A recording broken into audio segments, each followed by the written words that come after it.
Going on, y'all. Not gonna keep you too long. I want to talk about the 65 game rule in the NBA. This seems to be pretty controversial, and I'm not sure why. Did you feel like a sense of urgency to come back sooner than maybe? Yeah, no question. You did. Yeah, what? And then $53 million incentive. Yeah, what? Like I thought I was ready to go for the Portland game, and so did our medical staff. Everybody agreed. But I don't think if this was never the case, I might have been like Another week. yeah, maybe give it another game or two. You know, let me think more through this. Like, let's try to be 100%. And To all fans out there, everybody watching the game, everybody on the court is hurt. Everybody. All 10 guys out there got something wrong with them. If you're not played 30 games in the league, you're hurt. And I mean like something to where you got to go put extra care, you got to get treatment on it. You never get through a season 100%. And you definitely don't finish off no season 100%. Nowadays, players have to play at least 65 games to qualify for a first, second, or third All-NBA or to win MVP or basically in the NBA award, right? So Tyrese Halliburton kind of got it kicked off when he was talking about how it's unfair to the players and that a lot of players don't like it because I guess they feel like they're being forced to kind of play through injuries sometimes to qualify for the award because first, second, third All-NBA team, those types of accolades, they get paid for accolades. You're able to ask for more money based on the accolades you obtain, and you have to play at least 65 games to get them. So he's basically saying players might feel more obligated to play through injury or something like that. Now, I get that. Like, I get players get injured or going to get nicked up throughout the course of the season. That's going to happen regardless. But, bro, let's be for real, bro. Like, Tyrese Halliburton, first of all, I'll start with him. You're 23 years old, my boy. Like, you can play 65 of the 82 games. If you play 65 of 82 games, you're missing 17 games in the season, right? You're missing 17 games.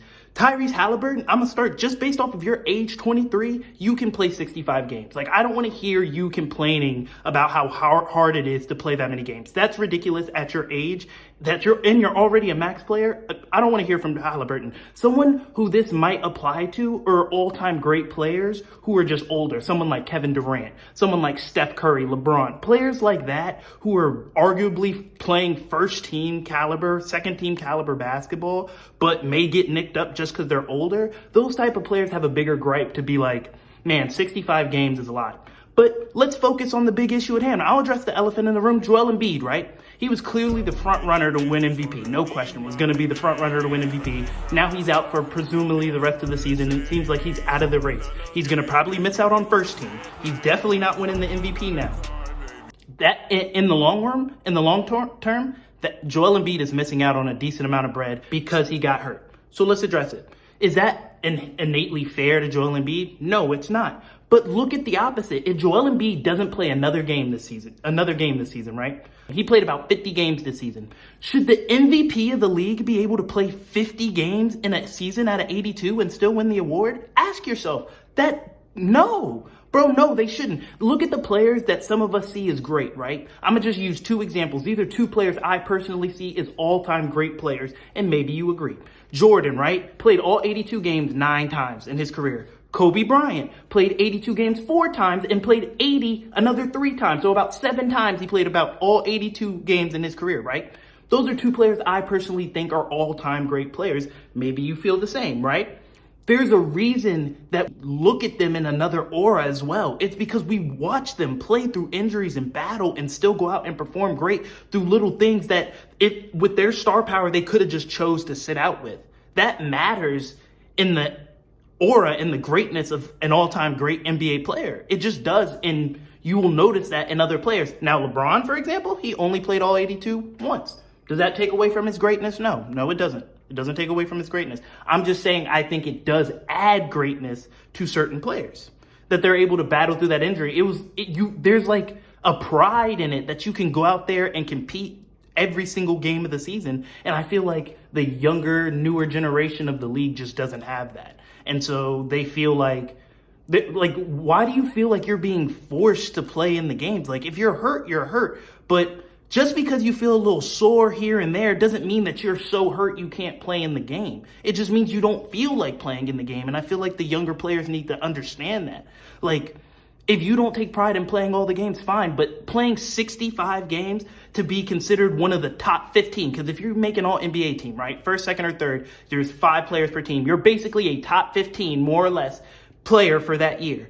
to be a top 15 player, to be an MVP, to be a defensive player of the year. It's not too much to ask that you play 65 games. That's missing 17 total games. There has to be some sort of minimum. If the issue is 65, now me personally, I think the NBA players have a bigger gripe with the overall games in the league. Now, if they want to argue that 82 games is too many games already in the NBA season and try to shorten it, now that's something that I think they should bring up in the player bargaining agreement. I think that's a legit argument. But if the issue isn't playing that there is 82, playing 65 should not be an issue.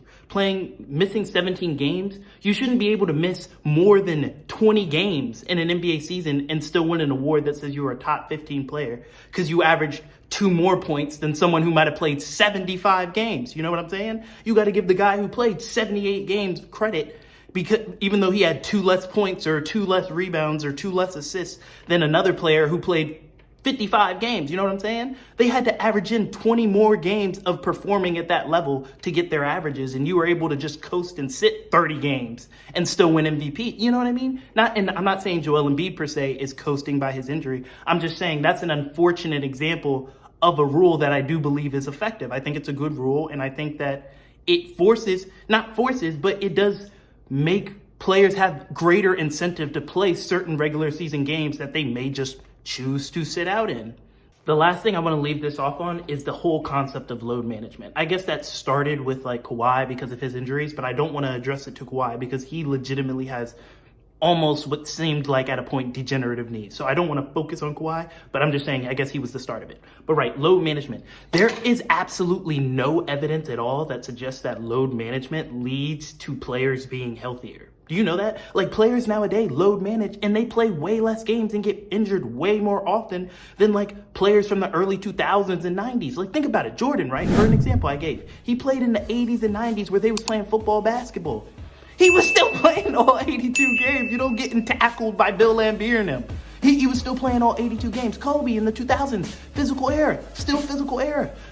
Playing all 82 games, you know what I mean? Like, players now are playing like 50, 55 games to the point where they're damn near crying about playing 65 games. They like, niggas is fragile, can't do it. Like, you know what I mean? Like, shout out the Ball brothers, no disrespect. I'm glad Lonzo's feeling better, but like LaMelo just be sitting a lot of times just to sit. You feel me? Be honest. You know what I mean? And that's a star young player. Like, Zion, guys like this, they got to be able to play. And Zion's been doing better this season, but these young guys, Ben Simmons, it's no evidence that load management is actually making players healthier at all. So I think maybe getting out and playing might actually help you guys be more conditioned, not that you're out of shape, but more physically built to play and be durable throughout the season. But that's my take on it. I think the 65 game rule is perfect. I think these young stars definitely have nothing to complain about. And I think some of the vets, really, they've been playing. Bron and them, they've been playing. So y'all let me know what you think. Do you think the rule's good? Do you think they should lower it to maybe a different amount of games? Do you think there should be no minimum at all? Do you think that they're doing the players wrong and making them play through injuries? Y'all let me know what you think. Like, comment, subscribe, share with a friend, share with your kids, share with anyone you know likes sports content. It's your boy Zoe. This is The Last Word, and I'm out. Thank you for watching another episode of The Last Word. Make sure you subscribe, like, and leave a comment down below so you're not missing out on any of the new content I drop on this channel. Love.